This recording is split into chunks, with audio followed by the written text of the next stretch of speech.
Welcome to the Joy of Connecting, where modern professionals share stories of meaningful connection and how it can increase business success, unlock career growth, and create personal happiness. If you like what you hear today, get even more by following the Joy of Connecting on LinkedIn and subscribing to our newsletter that features tips from experts on how to network and connect with more meaning.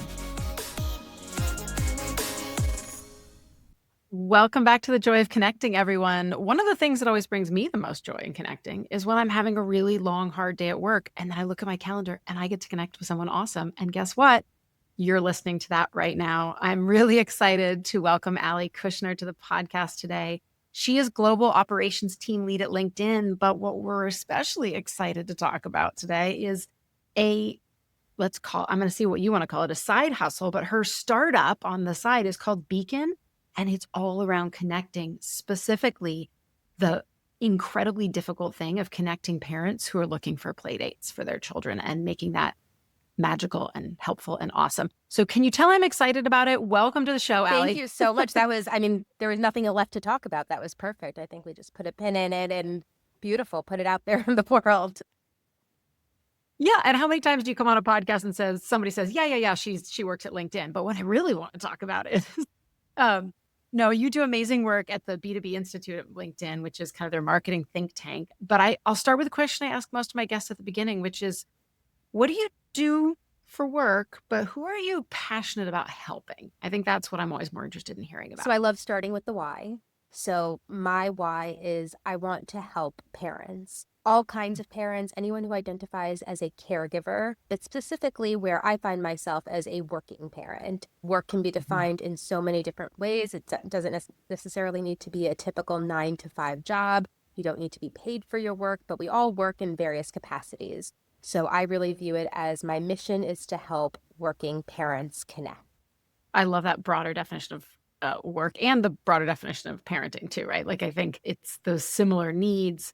Tell us a bit about the needs for connection for that particular group. What have you seen or found as far as, the parent connections and maybe why it's so important? So the way that I really like to describe this is imagine a Venn diagram. You have 3 circles. And as an adult, it's super hard to find your people. A lot of people, they have their friends starting out from when they're in grade school or elementary school or high school. My husband is in that category. Me, I was not as lucky in that camp. And as an adult, it's hard to find friends, genuine connections, not just, oh yeah, let's grab a coffee or see you every now and then, but those deep, meaningful connections, people you want to spend time with.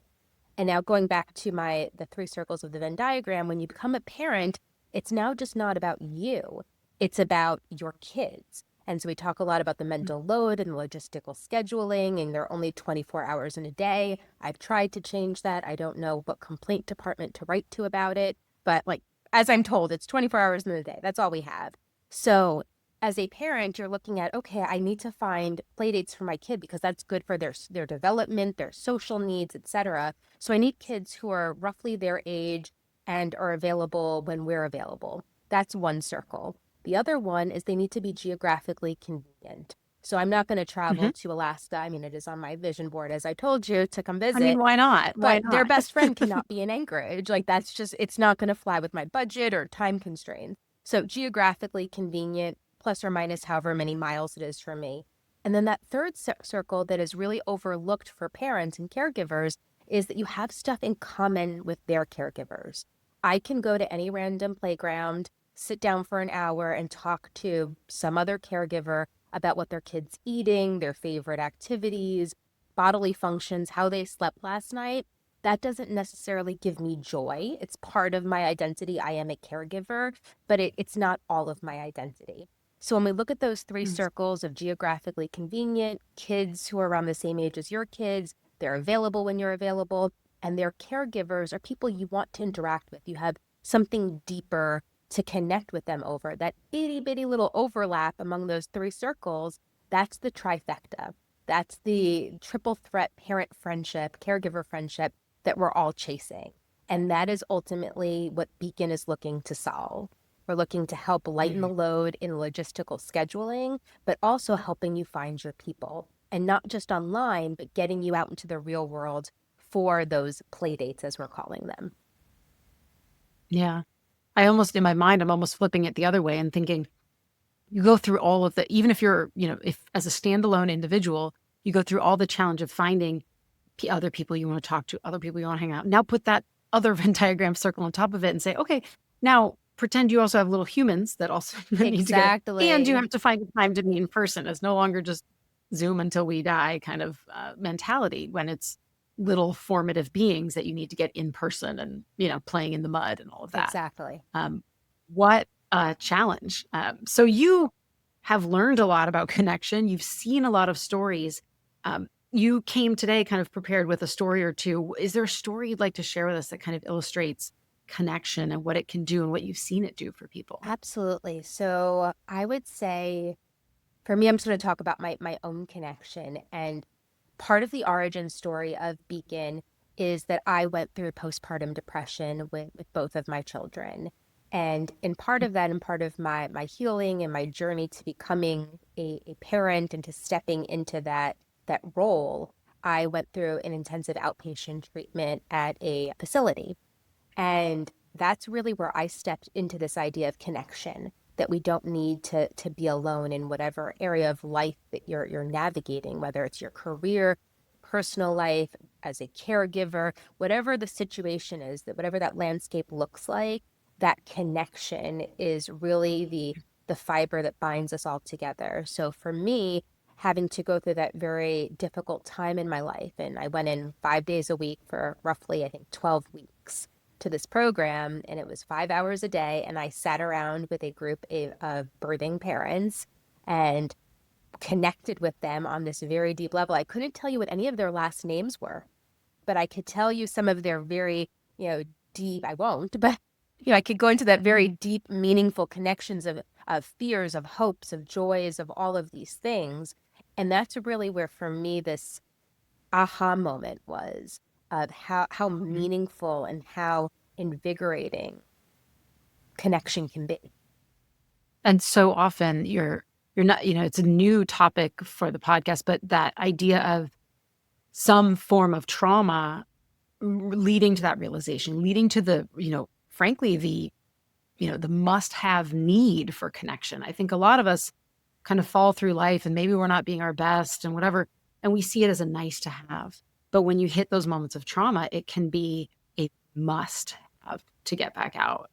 It's fascinating to hear that that's where it came from. How long between, I'm just personally curious, how long between going through that yourself and then as like a tech person and a marketing thinker, were you like, I'm building a damn app. Like I'm going to put this, what was that journey So that's like? a whole other conversation. But essentially, in coming out of the fog of my first postpartum experience, I had the idea for Beacon. But I was also dealing with this tremendous imposter syndrome of who am I to do this? Like yes, I Yes. work in tech, but I am not a tech person. I don't have a background in any of the stuff really that I'm doing. I've really flexed and learned on the go. But the idea was very much percolating 2.5 years ago. And then I went back to my life, my regularly scheduled programs, and poof, got pregnant again. Flipped through I had deja vu. I went through perinatal and postpartum depression again. And it was at the end of that experience when I was getting ready to go back to work. I was finishing up my maternity leave. And I was like, I'm just going to do the damn thing. Like, what's the worst that happens?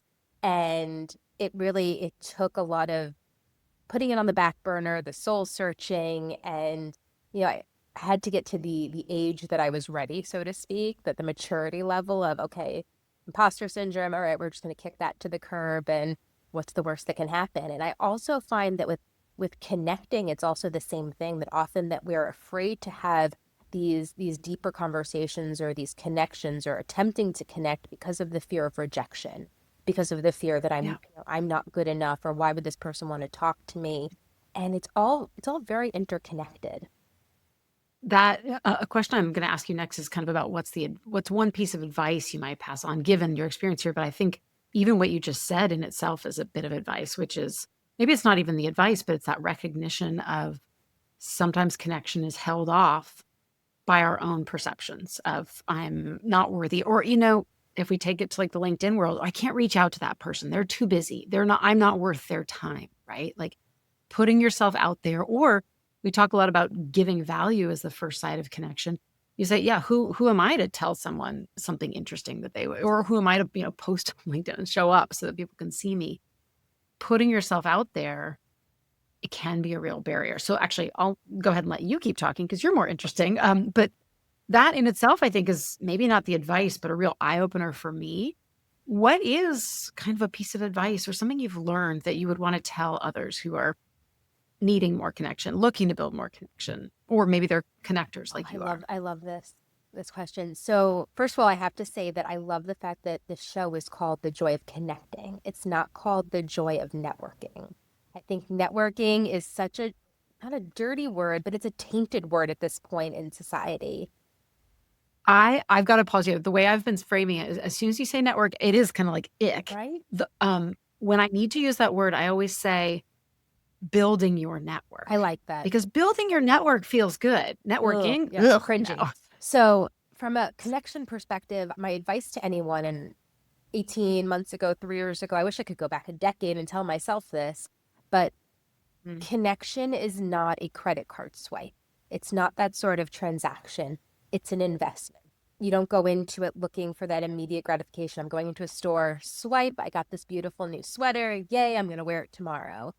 You may not even know you don't need anything today. The best time to connect with people is genuinely when you have no agenda. It's just you look like an interesting human. Would you like to grab a Yeah. coffee, virtual or in person? And the worst thing that happens is somebody either doesn't respond, which you don't know why they didn't respond. Maybe you went to their spam, maybe they're too busy, whatever it is, or you get a no thank you. Those are your worst case scenarios here. So my advice is think of connecting like an investment. You're investing and you don't know what the returns are. There may be no returns, but the return, I guess, is the joy. Want to bring it back to the joy of connecting. That should be your goal. I've got to ask then, how are you hoping to see that kind of manifest for what you're building? That joy, that aha moment, that excellence. For me, I think, and I love technology. Again, work at a tech company, use technology Yeah. all the time. It's fabulous. Our technology overlords love them. I'm a loyal servant. But at the same time, there is this whole world out there, and the joy of getting to experience it and being able to facilitate actually being in it. That's what I'm hoping people get from this. It is so easy, and I fall into this Mm. trap. I'm in. Like, I need to tell myself the things I say. I need to stand in front of a mirror, but it's so easy on a Saturday morning for me to say, okay, I need to do the laundry and my husband's doing whatever and we're playing with the kids in the playroom. We can get outside and go to the playground.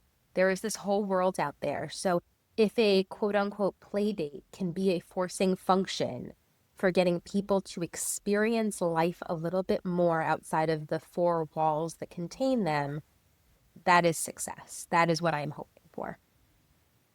That is, yeah, put that on the metrics for success That's the sheet, right? KPI. That's the KPI. We're all driving towards people getting in the world and talking to each other. I love it. It's so true. That's what's always interesting to me about this show is we end up talking about a lot of the fundamental truths, right? It's people going about doing different things with their lives and their day, but it comes back to those fundamental truths. So that's so well said.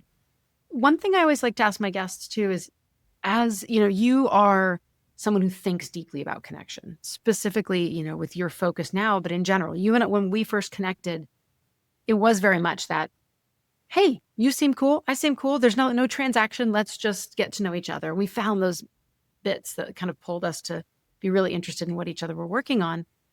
Who is another person that inspires you? That is like a connector that has shown you a good way of being, a good way of kind of bringing this advice that you just shared with us. So her name is Clara Ma, and she is the founder of an incredible company called Ask a Chief of Staff.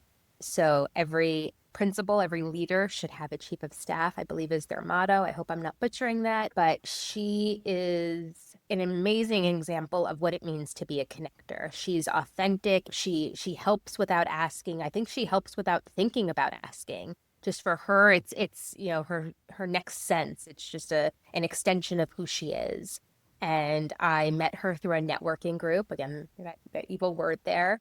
I had been following her work actually since she started Ask a Chief of Staff, and I had seen her on LinkedIn. I was like, oh, that person seems really cool. And then our paths happened to cross in this group when I had originally founded Beacon, and I had reached out kind of like, hey, would you like to have a conversation? And eventually, we had multiple conversations. We text and whatnot, and just seeing her genuine joy for being that connective tissue and how she gives so freely and the way she shows up on LinkedIn. And she is just such a gracious example of what it means to be a connector and a leader in that space. If you're not following on her on LinkedIn, Yeah, highly recommend it.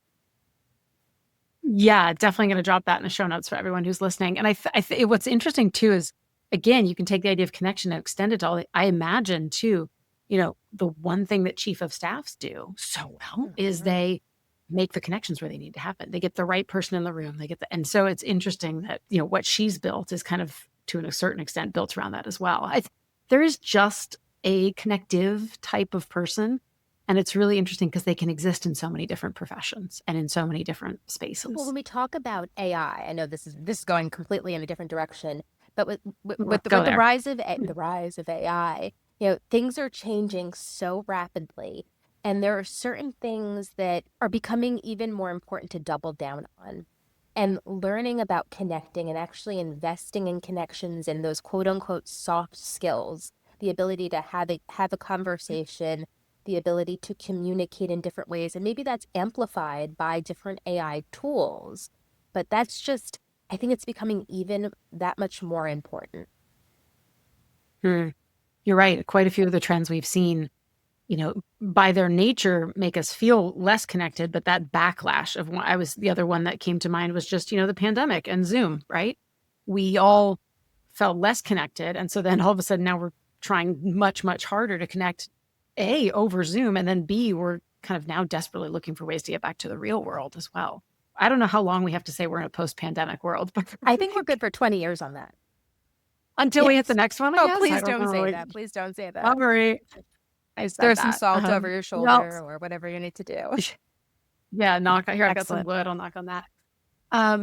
Well, these shows are short, but I think you've given our audience so much to think about. I would love to make sure that you get the chance to share where they can find out more from you and about Beacon as well. Yeah, absolutely. So I would say, please, if you're not connected with me on LinkedIn, that is my primary platform that I use. I talk a lot about working parents and topics that are of concern. Maternal mental health is another big one, which is part of my founding story, like I mentioned earlier, and also Beacon's LinkedIn page. So we'll be posting more in the coming months about our launch and ways to connect. So I'm not saying this just because I happen to work at LinkedIn, although it's a fabulous platform. And if you're not leveraging it, you absolutely should.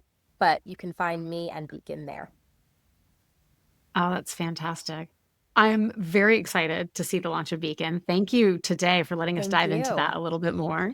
And I know you and I will be talking again soon because I love what you're working on and I love your approach to connection and just being human in a world that needs it very badly. Thank you so much for the time. Thank you for being here. I really appreciate it. Thanks for tuning in. If you enjoyed the episode, please leave a review to help us reach more listeners. Have a story of your own to share or know someone who should be on the show? Visit www.joyofconnect.ing and let us know. Now go send a short message to someone you've been meaning to connect with. You never know where it might lead.